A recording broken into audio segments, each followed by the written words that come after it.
Thanks for joining us on another episode of the Maverick Makers podcast. This week we have Alanna McGinn.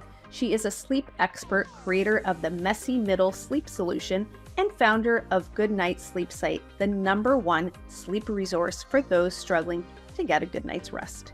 She and her team of sleep consultants help individuals, families, and corporations overcome their sleep challenges to wake up on the right side of the bed each day. She serves on the faculty of the Family Sleep Institute, is a certified stress management coach, and hosts This Girl Loves Sleep podcast. You can follow Alanna's expert advice in national publications like Forbes, Maclean's, Today's Parent, and Prevention magazine. And of course, you can catch her appearances on Cityline and Breakfast Television. I know I want some sleep tips, so I know you are going to love this episode because, hey, who doesn't want a good night's sleep? Let's go.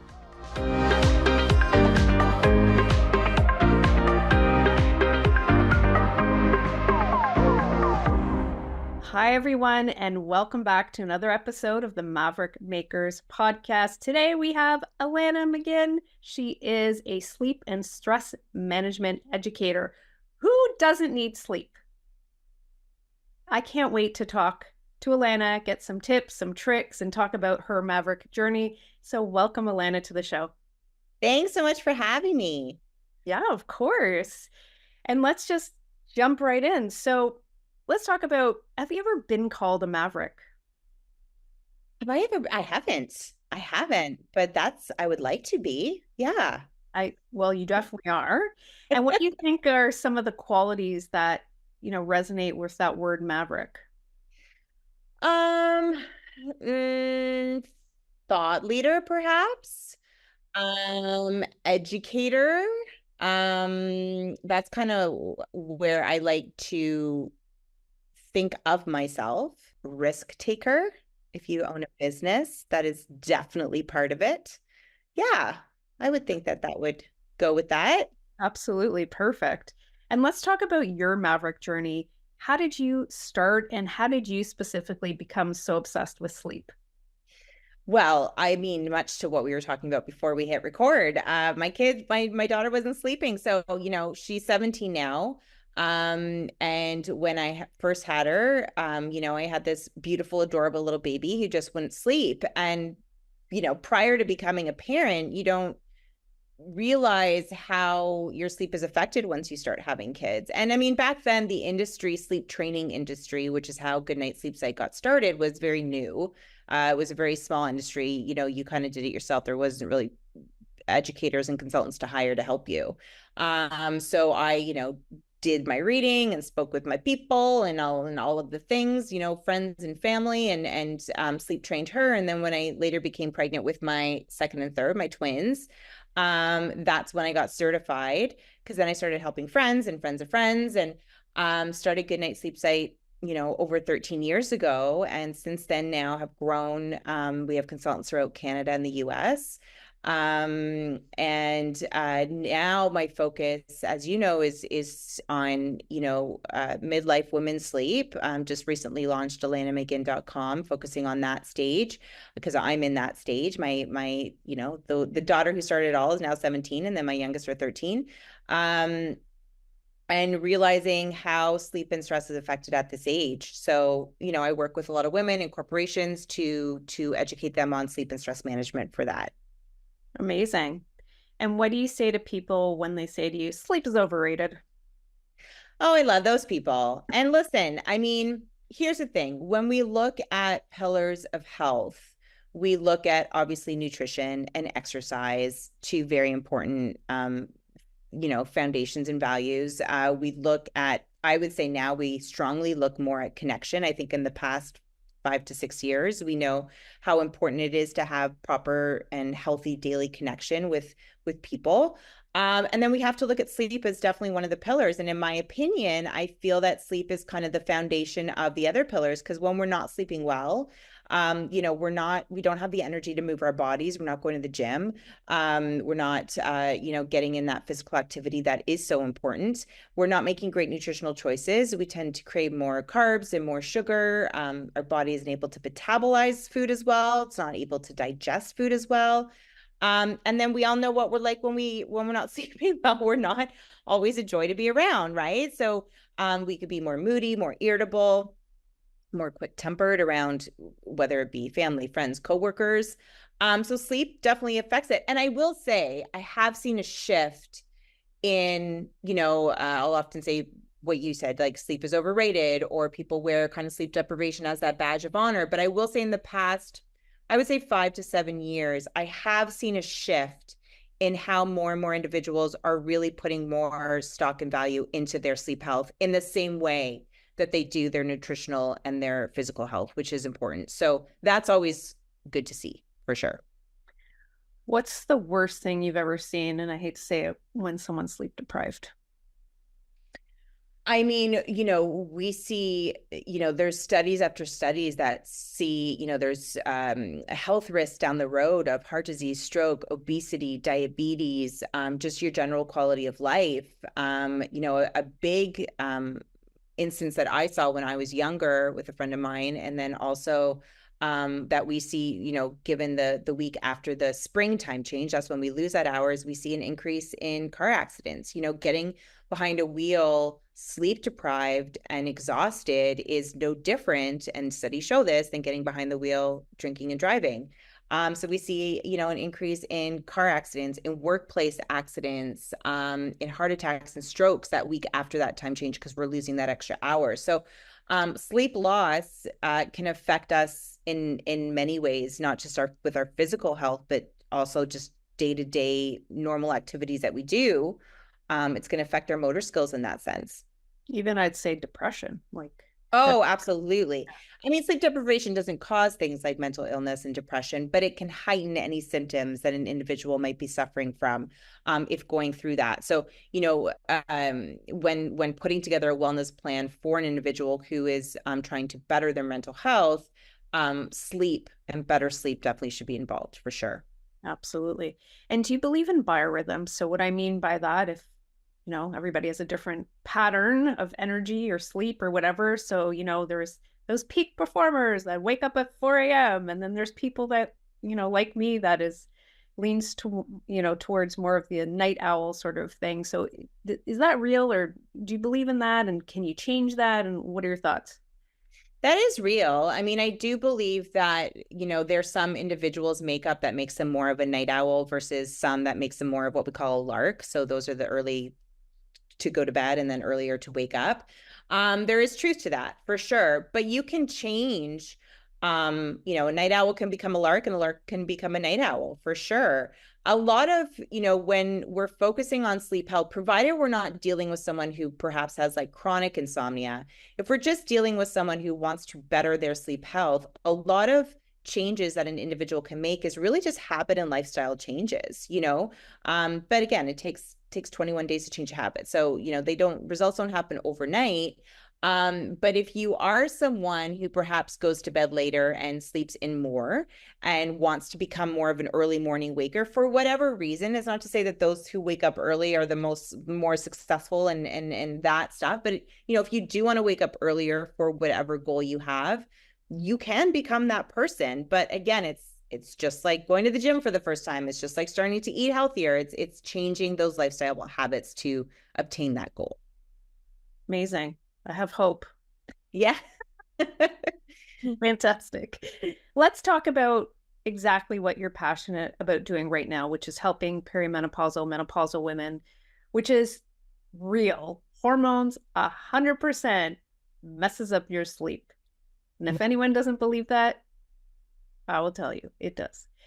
So let's talk about that. I mean, it does. And here's the thing, when we talk about midlife women, obviously, and a very popular topic right now, which I'm super happy about because it needs to be a popular topic right now, is menopause and perimenopause. I'm 47, so like right there with you, girl. But I also think what we need to look at in midlife is, along with this huge hormonal shift and change and transition, midlife women are experiencing a lot of other big transitions in their life. So some of them, I call it your messy middle, right? So I say my messy middle was my divorce. I had a divorce at 45. So that was a huge life change that definitely affected my sleep, going through that divorce definitely affected my stress levels, which is what put me on the path of working more and more with midlife women. But we're seeing relationship changes, career changes, whether you're going back to work or coming out of work. We're seeing, that sandwich generation. We're taking care of teens. We're taking care of aging parents, caregivers. A lot of women our age are experiencing empty nests for the first time with kids going away to university and college. There is a lot that happens to us at this stage. Not to mention that we're dealing with, children who are themselves are going through puberty. It's like this mix of just chaos and turmoil. So I'm trying to look at midlife as not necessarily a crisis, but it's a time in our lives, I think, for many women, whether you have big transitions, like I just said, or whether you're just in that midlife stage, this is a really great time for women of growth and of self-discovery. And in order to go through that path, in the best health possible, we have to work on our sleep and we have to work on our stress management and coping skills, and then let's sprinkle in the perimenopause and menopause for sure, because that's going to affect your sleep regardless. So it's a big time for us. It's a big time for women at this stage. And I think their needs, and sleep is always the number one topic of what's affecting you at this stage. And it's like, I am not sleeping. So is it because of hormones? Absolutely could be. But is it also just because of, we're in a very stressful time in our lives with really big, massive changes that we need to learn to cope with and get through in order to sleep better. And what do you say to those women who feel desperate that they just can't get the 8 hours? Or I should ask you, is it 8 hours? What's that magic number? What's that perfect number of sleep? Or is there one? There isn't one necessarily. We hear often those 7 to 8 hours of sleep. And there is, some truth to that. But I do feel like everyone has their own personal basal sleep needs. We all have our own sleep requirements. So I like to always extend that number to 6 to 9, because I do feel that there are some individuals that likely can function fine on, say, just 6 hours of sleep. I do feel like there's some individuals that, might need 9 or 10 hours of sleep per night. So, it's not to say everyone just needs 8. I like to focus more on, getting that consistent quantity, but also really working on good quality sleep as well. That is more important. I would rather see someone get a quality, good 5 hours of sleep than really junky, 8 hours of sleep, right? So focusing on quality, which I know we'll talk about, but it's everyone has their own sleep needs. So, I can function fine on 6 to 7 per night and feel well rested, whereas some might really need those 8 hours. And that desperation piece. So what do you tell women who are like, I just can't sleep? I just can't. Yeah. Well, I mean, when that situation is presented, we have to look at the whole picture, right? So there is so much involved in why an adult or a woman isn't sleeping well, why they're experiencing, it's hard for them to fall asleep at bedtime, or they're experiencing that 3 a.m. wake up. So first we need to look at medical, right? Is there a medical issue, ongoing issue that's going on? Is there any chronic illness? Are there any medications that they could be taking that could be disrupting that sleep? For sure. Do we need to focus on hormones and hormone panels? So this is where, I don't want to claim to be the expert on everything. So this is where I have professionals that I reach out to for my clients that can specialize in those specific topics. When we're talking just about sleep and stress management, that's where then I come in for the guiding and the coaching. So let's look at your sleep hygiene. What is the environment in which you sleep in? What does that look like? What are your sleep patterns? Is your bedtime appropriate? What is your morning routine like? Morning routine sometimes just as important as your bedtime routine. And then getting into the stress management goals of incorporating proper stress management tools. A lot of what we do throughout the day can actually help us sleep better at night. Focusing on proper self-care. So, a lot of what we do isn't necessarily even about us sleeping better, but it affects our sleep. So are we incorporating more us time? Are we making ourselves that priority? Self-care isn't just manicures and facials, which are lovely to get, but it could be just small goals of learning to eat better, learning to move our body more, incorporating more joy in our lives. Is there a class you've always wanted to take? And then incorporating proper mental health tools as well to obviously better our mental health. So it's lifestyle factors that we have to kind of dive into and research, depending on the individual. There is no one set plan for everybody, that in turn will then help them sleep better. I love what you were saying about, there's that you could have 8 hours, but if you have a solid 5, that might be better, because I just even think of my sleep and getting interrupted, like how many times my husband wakes up to pee. Oh, Yeah. I probably shouldn't have said that. But anyways, those kinds of things, right? And then it's like waking up and I'm like, wait a second. Like I went to bed early enough, I think, and then why do I feel exhausted? So it's that fragmented sleep. And listen, when you're sharing a bed with someone, I mean, unfortunately, that comes with it. It's funny, and I never want to come off as that person preaching this route to take, but more and more couples are sleeping in separate bedrooms just to get a good night of sleep, not because there's issues in the marriage, but just because they want to have a good night of sleep. So whether it's because their partner snores, or the shift work community is growing, whether we're dealing with couples who are sleeping with different sleep patterns and schedules. Sometimes that is the route that individuals take just to get that good night of sleep, because it can be really hard. And I think there's a stigma around that. And I think you're absolutely right, because I remember my grandparents, because my grandfather was like a train. Yeah. My grandmother would escape to another room, and they had a wonderful marriage. But right? And Europeans, let's talk about Europeans. I was just in this summer. They have those 2 twin beds stuck together. You don't have anyone rolling on top of you, because my grandparents had the same thing. Yep. The Lucy and Desi days. Yep. We need to bring that back. So I think that's amazing. I love We're it. aging ourselves now by it's fine. It's fine. It's totally fine. So back to the women that you help, let's talk about, do you have to educate their partners? So like, again, like, is that a piece of it? So, because I think and hopefully I don't get my hand slapped for this, but I think there's men specifically might, and I think there's studies, and I could be wrong, that men need a little less sleep than women, biologically speaking. Do we need to educate men and, get them to understand that women need more sleep? They need quality sleep. And this is part of this messy middle thing that we're going through. Yeah, I love that you said that. I mean, that should be a component of my program for sure, because I do feel that men should be educated on that more. That is always my goal when I'm doing a lot of my corporate lunch and learns and talks is, obviously I'm talking to both sexes at that in that situation, and that is a topic that we talk about, because there are studies that prove that women do need 20 more minutes of sleep per night than men. This is not to dog men who might be listening to this, but simply for the reason that we tend to exert more mental energy throughout the day, right? We have more tabs open. We are constantly thinking of all the things that we need to do. Women primarily are mostly primary caregivers, the default parent, let's say, for parents. And we're going to bed with all of that, which is why we need that more sleep per night. And unfortunately, we're not getting it.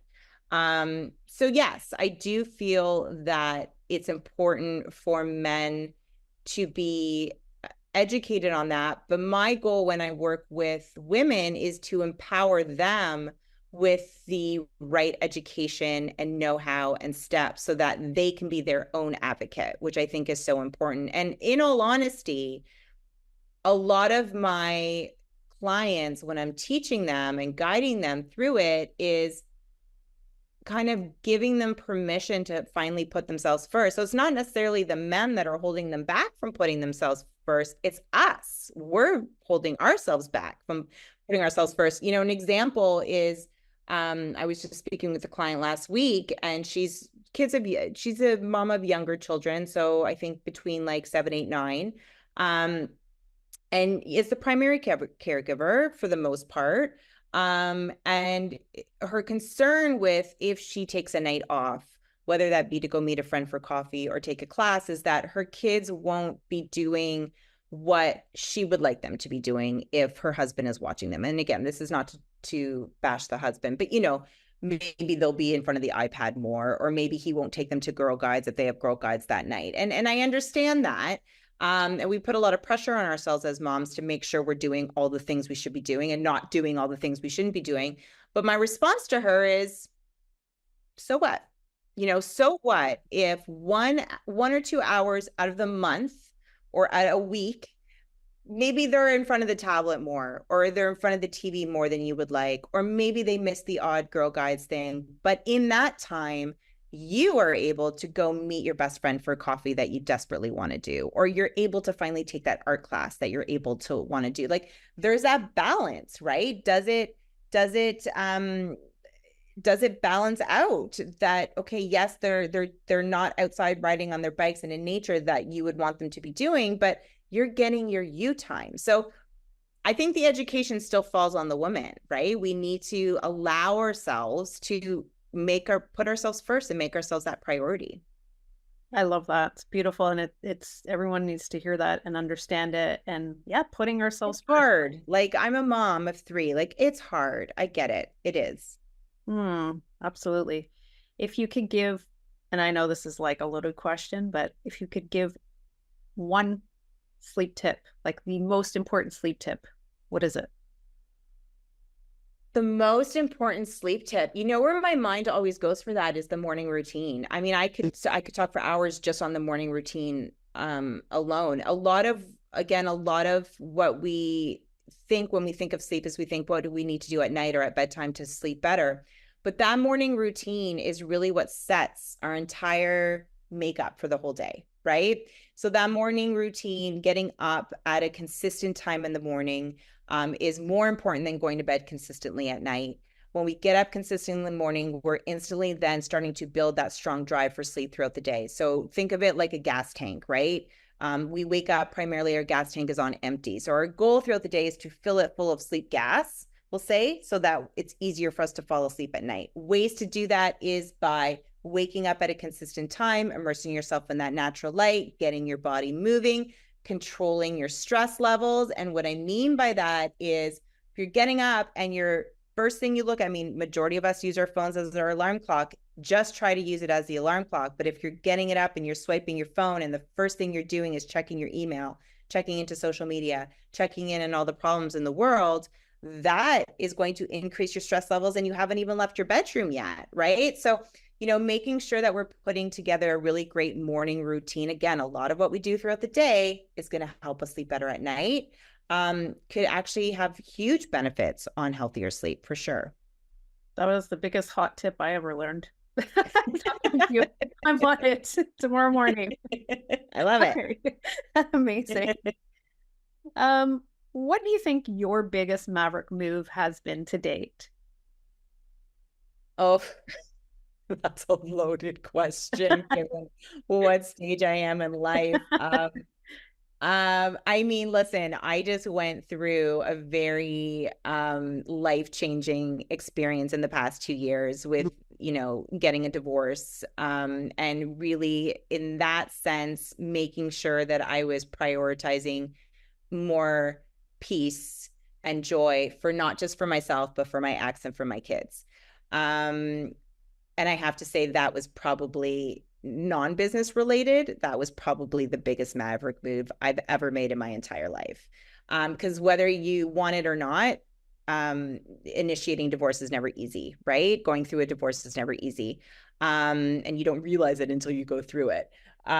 So yeah, I would think that was a huge game changer for obviously my entire family, but definitely for myself. And really has put me on the path to where I'm at now with the Messy Middle Sleep Solution. I kind of had to go through my messy middle to be able to properly educate others who are going through their own. So yeah. Yeah, makes sense. And you have to get your stuff at home sorted before, in my opinion, you can do anything business related, and it goes 100%. Yeah. Amazing. Are you ready for the lightning round? I am. Fantastic. Okay, let's do this. Here we go. Favorite breakfast? I make myself a chia seed pudding with hemp and oat, almond butter and maple syrup and oat milk, and I love it. It's like my go-to. I'm getting that recipe. It's good. It's good. Biggest pet peeve? Oh, I have a lot. Biggest pet peeve off the bat? Oh my gosh. I can't think of one off the bat. That's okay. I'm Probably sorry. saying to somebody, sleep is overrated. Yes. Not prioritizing your sleep. Biggest pet peeve. There you go. Fact or fiction? Fact or fiction? Probably fiction. Okay. What's the best piece of advice you've ever been given? Another loaded question, considering everything I've just been through the last 2 years. This too shall pass. This too shall pass. Beautiful quote. Mom always used to say that to me as a kid. Always. Yeah. Who's your biggest inspiration? Oh, this is going to make me cry. Probably my parents. They have been like the biggest rocks for me, and especially the past couple of years. But yeah, my parents for sure. Beautiful. I love it. Where would you want to live in the world other than Canada? Gosh. Somewhere on the water, somewhere in nature. Yeah, I mean, I did a tour of Europe when I was younger in my 20s, and Switzerland. It's funny because I'm Spanish and Italian, so you wouldn't think that Switzerland would have spoken to me in the way it did, but it's like, it's beautiful there. I have no idea what living is like. I've done zero research and other than just being there for a couple of days, and it's like, it's a magical place. Yeah, Switzerland. Beautiful. Love it. Whereabouts in Switzerland? I don't remember. Passing and it was a detour, so it wasn't completely sober, but it was gorgeous. I love it. Amazing. What advice would you give to your 100-year-old self? Oh, worry less. Gosh, you spend so much time wasting time worrying and overthinking. I mean, we're women. This is what we do. I worry like it's my full-time job. Worry less, enjoy more. Good advice. Favorite song of all time? Oh, I'm a music nerd. This is like, that's a hard question for me to answer. I can't answer that. There's just too much. Music is like my therapy. Music is my thing. What kind of music? Good old rock and roll. I'm a good old rock and roll girl. But lately have been getting into country and really enjoying it. Old school country. Okay. I like it. How do you want to change the world? Just helping everyone sleep better. That's a good way to start. Amazing. Finally, what's next? What's next? That's a great question. Professionally, what's next is obviously building up more programs for AlannaMcGinn.com. And just putting, I've done so much personal work over the past 2 years and personal changes and growth and self-discovery and all amazing things that have all landed me in a better place. That now my focus is really on my professional life. So what is next? I don't know. All I know is goodnightsleepsite.com is there and AlannaMcGinn.com is there. But I don't know what's next. And I'm not sure yet. I will let you know when I find out. I can't wait to hear. Well, this has been a pleasure. I cannot wait to use my sleep tips tomorrow morning. Amazing. An absolute thrill to talk to you. I know you are going to change so many lives by getting people to sleep better. So thank you, Alanna, for being on the show. Thank you so much for having me. Thank you. The Maverick Makers podcast is sponsored by Maverick Makers Content Creation Collective. We fuel your content pipeline through video, photography, design, and editorial. Let's connect to your audiences and make more sales. Learn more at maverickmakersco.com.